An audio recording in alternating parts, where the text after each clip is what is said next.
Okay, let's do a Big Ten schedule breakdown. The 2026 college football season, 8 months away, something like that. And the Big Ten earlier this week released the schedules for all 18 members of the Big Ten. I have Ohio State, Indiana, Oregon, Michigan, and Penn State schedules all pulled up here. I'm just going to rattle through some and give you guys some thoughts. Ohio State, first of all, has 3 of the best games in all of college football next year. Ohio State at Texas, September 12th. Ohio State at Indiana, defending national champion Indiana to you, October 17th. Obviously, a rematch of the Big Ten title game this year that Indiana won.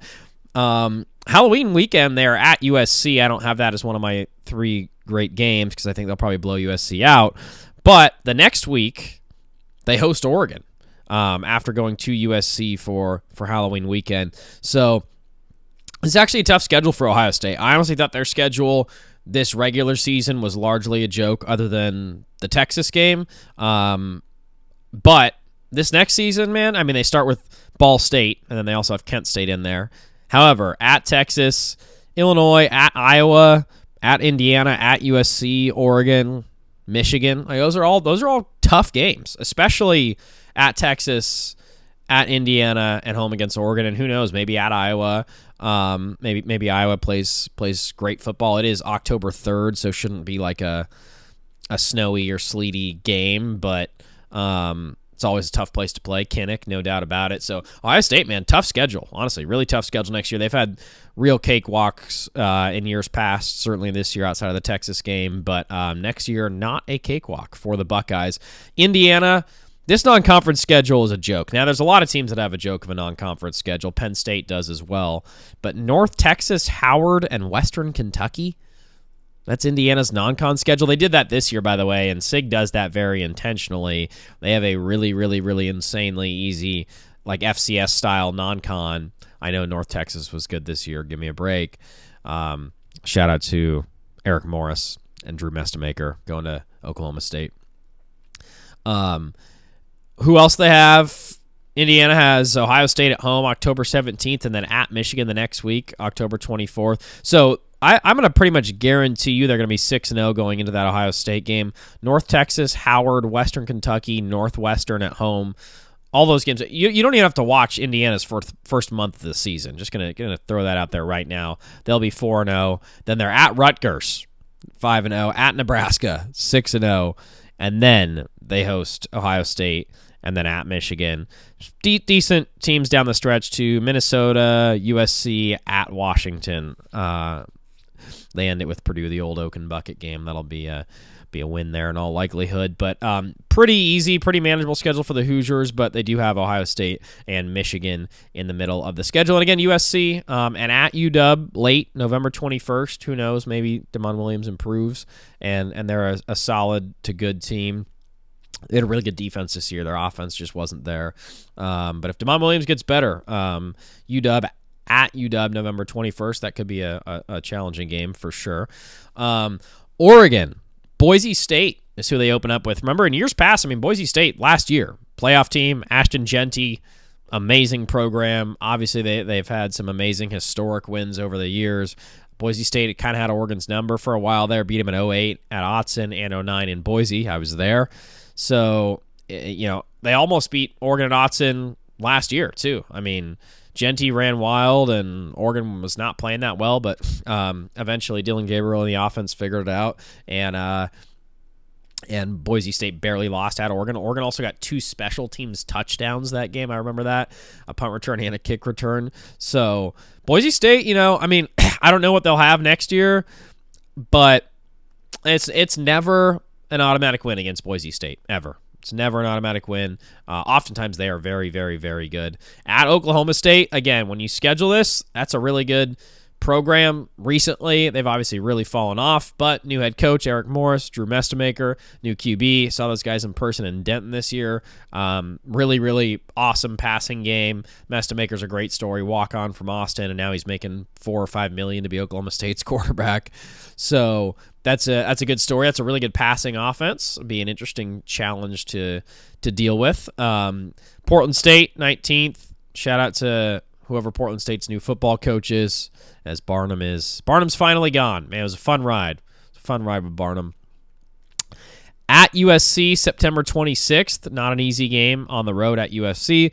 UCLA, Nebraska, at Illinois, Northwestern, and then the November, so Oregon will host Northwestern Halloween weekend, and then the November schedules, pretty tough. At Ohio State, November 7th. Next week, home against Michigan.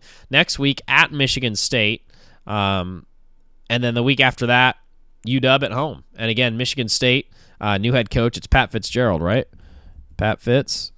Yep. Yeah, I mean, that guy's the real deal. I was banging the drum for Pat Fitz to get hired by Penn State and others, and he was obviously wronged, proven in a court of law. He was wronged by Northwestern and that terrible leadership there for Northwestern University, which has since cleared house, by the way. It's the former Oregon president, Michael Schill, I think was his name. Wonder what that guy's up to these days. Quick Google, Michael Schill.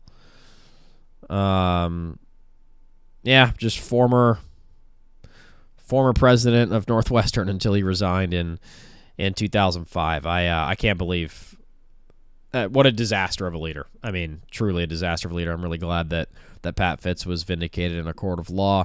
Shout out to Pat Fitz, man. Great guy, great coach. He's going to do a spectacular job for Michigan State. That is no longer an easy win now that Jonathan Smith is out of there. And then UW at home. I mean, that's a really tough November, man. At Ohio State, Michigan, at Michigan State, UW at home. That is not an easy November at all for Oregon. I think, like, is it a challenging schedule? Yeah. Is it a really hard schedule? No. I mean, dude, one big picture, step out, 30,000-foot macro view of all these schedules is that I get the Big Ten's won the last 3 national titles. They've deserved to. They have had the 3 best teams the last 3 years, at least in the postseason for Ohio State. Certainly not the regular season, but the postseason. And then certainly Michigan and Indiana were the best teams in college football when they won it. But the depth, man, is so much better in the SEC. It still is. Like, if you look at, I'll just pull up like Oklahoma's schedule this year. And let's see what it is for this upcoming season.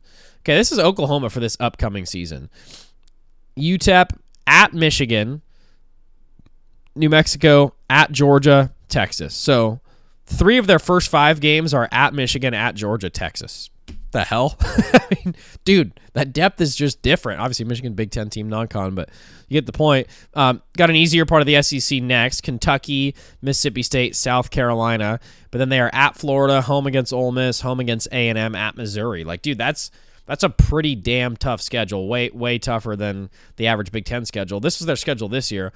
Michigan, they had Auburn, Texas, at South Carolina, Ole Miss, at Tennessee, at Alabama, Missouri, LSU, Alabama. Like, that's tough, man.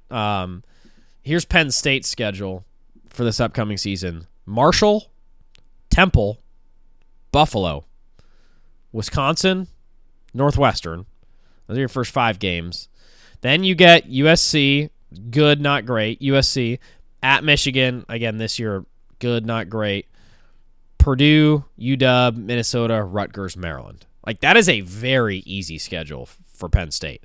Marshall, Temple, Buffalo, Wisconsin, at Northwestern, USC, at Michigan, Purdue, at UW, Minnesota, Rutgers, at Maryland. I mean, at Michigan, obviously, never an easy place to play. At UW, never an easy place to play. Solid team, solid defense. Both those programs really solid defenses.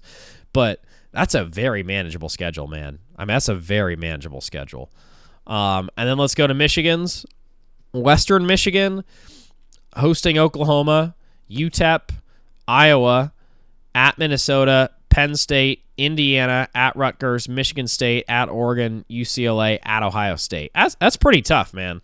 Oklahoma, college football playoff team. Iowa, really solid team. Penn State, you never know, probably could be really solid. Indiana, national champions. Oregon, Final Four. Ohio State, playoff team. Like that. Those are 6 pretty tough games if you're Michigan. And and Kyle Whittingham, old Coach Witt. But I actually don't think it's inconceivable that they win their first, that they beat Western Michigan, Oklahoma, UTEP, Iowa, Minnesota, Penn State.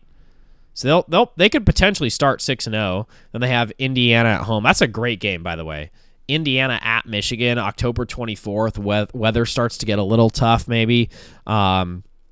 Michigan, maybe finds its footing a little bit more offensively. They were rookies on offense this year. Don't even blame Bryce Underwood. It's really tough to be a good true freshman QB. Really, really tough. So don't blame him at all for the poor year on offense for Michigan. Obviously, his coach was a mess as well. But now that they have Whittingham in there and more stability at the head coach spot, and he's got a year of experience under his belt, like Michigan could pull off an upset against Indiana on October 24th. Why not? I mean, they won't be favored to, but they could. At Rutgers, Michigan State, at Oregon, obviously really challenging game November 14th at Autzen, UCLA at home, and then at Ohio State. Like pretty challenging schedule there if you're Michigan. I don't know. I guess my big picture takeaways for the Big Ten is that I think Ohio State's got a really challenging schedule when you factor in at Texas, at Iowa, at Indiana, at USC, Oregon, and Michigan. I think those are all games they can lose. At Texas, at Iowa, at Indiana, at USC, Oregon, Michigan. 6 games they could lose. I think you could take out USC and Michigan and maybe Iowa, but those are at least 3 extremely good games. At Texas, at Indiana, and home against Oregon. November 7th. Dude, November 7th is a potentially extremely electric day in college football. Let me see if they have that up. Nah, they don't have that up yet on ESPN. But I saw a tweet about November 7th. Let me pull it up. 7th, 2026. Okay. We have Oregon at Ohio State, Miami at Notre Dame, Alabama at LSU, Georgia at Ole Miss, BYU at Utah. That's November 7th.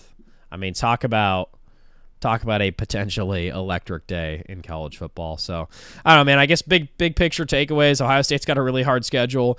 Oregon's got a pretty tough schedule, but manageable. I mean, Boise, Oklahoma State, and Portland State, man, that's a pretty good non-con. You shouldn't lose any of those, but at the same time, it'll have your attention other than Portland State, all due respect. And then at USC right away on the road in the Big Ten. You're at Illinois. You're home for Halloween weekend, Northwestern. Should be a big win there. But then the next week you're at Ohio State. You got Michigan at Michigan State, Washington. I mean, it's a challenging schedule, but not an impossible one if you're Oregon. Again, Penn State schedule kind of a joke. Indiana's non-con, total joke. They do have Ohio State and at Michigan. Again, Indiana does not play Oregon next year, but they do have Ohio State. And at Michigan, USC, at UW. Indiana's schedule sets up really nicely. I mean, to host Ohio State, I mean, do they play? There's a chance that Ohio State is the only ranked team they play next year. North Texas, Howard, Western Kentucky, Northwestern, Rutgers, Nebraska, and then Ohio State, at Michigan, Minnesota, USC, at UW, Purdue. Like, Michigan, USC, UW, that's kind of your third tier, I would say, of the Big Ten. Second, third tier. I'd say second tier would be Michigan. Third tier would be USC, UW. There's a chance those teams are top 25 teams. There's also a chance they're unranked. So Indiana's schedule sets up pretty nicely. Again, for the big games for Oregon, I mean, they're all big. Boise State, at Oklahoma State, I'm fired up for those. But at USC, September 26th. At Ohio State, November 7th. Michigan at home, November 14th. Michigan Wolverines coming to Autzen again. That'll be a blast. November 14th. At Michigan State, November 21st. And UW, November 28th. So, anyways, just wanted to give you guys kind of an overview of the Big Ten schedule, and there it is.